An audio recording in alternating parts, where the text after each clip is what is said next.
So welcome back guys आज हम देखने जा रहे हैं HTML एट्रीब्यूट्स क्या होते हैं। जैसे मैंने आपको पिछली वीडियो में बताया था कि एक टारगेट का एट्रीब्यूट हम यूज़ करते हैं, वो अब हम देखने जा रहे हैं कि एट्रीब्यूट्स बेसिकली होते क्या हैं। हमारे पास HTML के किसी भी टैग में एट्रीब्यूट को हम यूज़ कर सकते हैं, यूटिलाइज़ कर सकते हैं, लेकिन कुछ स्पेसिफ़िक टैग्स होते हैं जिनके लिए स्पेसिफ़िक एट्रीब्यूट्स भी यूज़ किए जाते हैं। तो हम उनको ज़रूर देखेंगे, उनको चेकआउट ज़रूर करेंगे। हमने पिछली वीडियो में एंकर के टैग को चेकआउट किया था और हमने ये चेकआउट किया था कि हम टारगेट के एट्रीब्यूट को कैसे यूज़ करते हैं। तो हमारे पास ये क्लियर हो जाना चाहिए कि हम हर HTML के एलिमेंट्स में टारगेट या हम हर HTML के एलिमेंट में एट्रीब्यूट को यूज़ कर सकते हैं। लेकिन जो टारगेट वाला जो एट्रीब्यूट था, वो टारगेट वाले एट्रीब्यूट को सिर्फ हम एंकर के टैग के अंदर यूज़ कर सकते हैं। एट्रीब्यूट बेसिकली क्या है? एट्रीब्यूट एक ऐसा एडिशनल इंफॉर्मेशन होती है जो हम HTML के एलिमेंट को प्रोवाइड करते हैं। जैसे हमने पिछले वीडियो में एंकर के टैग को एक एट्रीब्यूट दिया था, टारगेट का एट्रीब्यूट, उसे ये इन्फॉर्मेशन दी थी कि अगर इस गूगल वाले टेक्स्ट पे क्लिक किया जाए तो मेरी वेबसाइट उसी जगह रहने दो, आप अगली वेबसाइट पे, अगले टैब पे वो वेबसाइट को आप ओपन कर दो। तो ये हमने एट्रीब्यूट दिया एंकर के टैग को ताकि हमारा एंकर का टैग बिल्कुल सही तरह यूटिलाइज़ कर दिया जाए। इसके साथ साथ हमारा जो एट्रीब्यूट है, और वो एट्रीब्यूट हमेशा स्पेसिफाइड होता है in the start of tag. हम स्टार्टिंग ऑफ द टैग और क्लोजिंग ऑफ द टैग हमने यहाँ पे ये कॉन्सेप्ट यूज़ किया था। अब स्टार्टिंग ऑफ द टैग क्या होता है? स्टार्टिंग ऑफ द टैग ये था और एंडिंग ऑफ द टैग ये है। यहाँ पे अगर यहाँ पे मैं ऐसे करूँ तो आपको ज़्यादा अच्छा यूज़ होगा कि हमारे पास ये टैग स्टार्ट हुआ और ये हमारे पास टैग का एंडिंग है। तो एट्रीब्यूट हमेशा स्टार्टिंग ऑफ द टैग के अंदर दिया जाता है, एंडिंग ऑफ द टैग के अंदर नहीं दिया जाता। और टैग हमारे पास एट्रीब्यूट बेसिकली क्या होता है? एट्रीब्यूट हमारे पास की वैल्यू पेयर ही होता है। की वैल्यू पेयर क्या होता है? वो हमारे पास ये होता है, कोई भी हमारे पास यहाँ पे की हो आ सकती है और यहाँ पे इक्वल का साइन लगा के हमारे पास डबल कोट्स के अंदर उसकी वैल्यू लिखी जाती है। तो अब हम यहाँ पे कुछ एट्रीब्यूट्स को, कुछ टैग्स को मज़ीद देखते हैं ताकि हमारे पास ये जो इन्फॉर्मेशन मैंने आपको दी है एट्रीब्यूट्स की, वो हमारे पास क्लियर हो जाए। हमारे पास एंकर के अंदर जो हमने पिछली बार ही देखा था कि टारगेट का एक एट्रीब्यूट अवेलेबल होता है। टारगेट का एट्रीब्यूट, टारगेट का ये जो हमने टारगेट का की लिखा है, ये एक की है और यहाँ पे मैं जो भी लिखूँगा ये उसका वैल्यू होगा।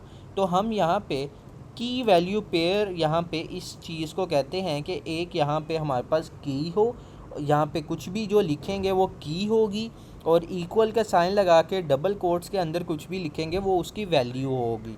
तो अब यहाँ पे हमारे पास की वैल्यू पेयर हमने कंसीडर कर लिया कि क्या होता है। अब यहाँ पे इस एट्रीब्यूट का मतलब क्या है? ये एट्रीब्यूट हमें बताएगा कि हम एंकर के टैग को बताएगा कि हम ये जो एंकर का टैग मैंने यूज़ किया है उसका जो रेफरेंस गूगल पे जा रहा है वो आपने न्यू टैब में रेफरेंस देना है, मेरी वेबसाइट को नहीं छेड़ना।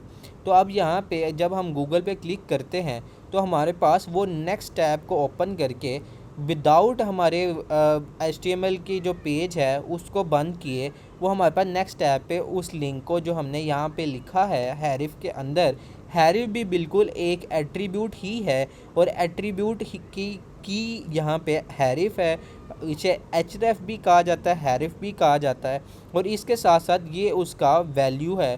तो हमारे पास की वैल्यू पेयर हमने यहाँ पे दिया टैग को ताकि वो हमारे पास इंफॉर्मेशन एक दी है टैग को, ताकि हमारे पास वो टैग यहाँ पे गूगल की वेबसाइट को ओपन करे हमारे लिए। यहाँ पे बिल्कुल गूगल की वेबसाइट हमारे पास एक न्यू टैब में ओपन हुई है। अब यहाँ पे मुख्तलिफ एक और टैग हम यूज़ करते हैं और उस टैग में देखते हैं एट्रीब्यूट हमारे पास कौन सा यूज़ होता है। अब यहाँ पे हमारे पास ए का तो टैग आता ही आता है, इसके साथ साथ हमारे पास एक और टैग है। हमारे पास जब भी हमने वेबसाइट पे, अपनी वेबसाइट पे इमेज लगानी है तो हम कौन सा टैग यूज़ करते हैं? हम एक टैग यूज़ करते हैं जिसका नाम है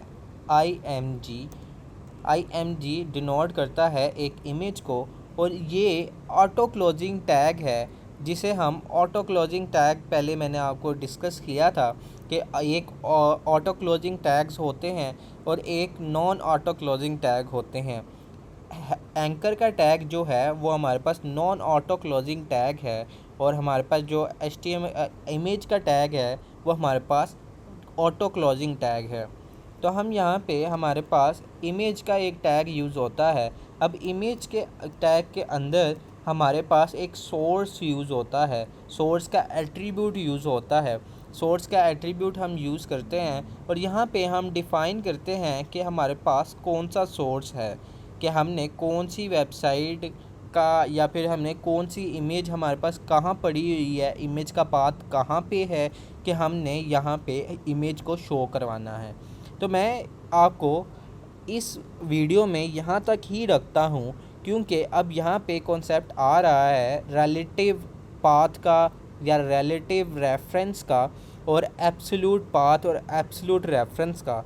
तो यहाँ पे हम उसको नेक्स्ट वीडियो में डिस्कस करेंगे, और इसके साथ साथ इमेज के टैग को भी देखेंगे कि इमेज के टैग में हम क्या चीज़ कर सकते हैं और क्या क्या इमेज के टैग्स में एट्रीब्यूट्स को यूज़ किया जाता है।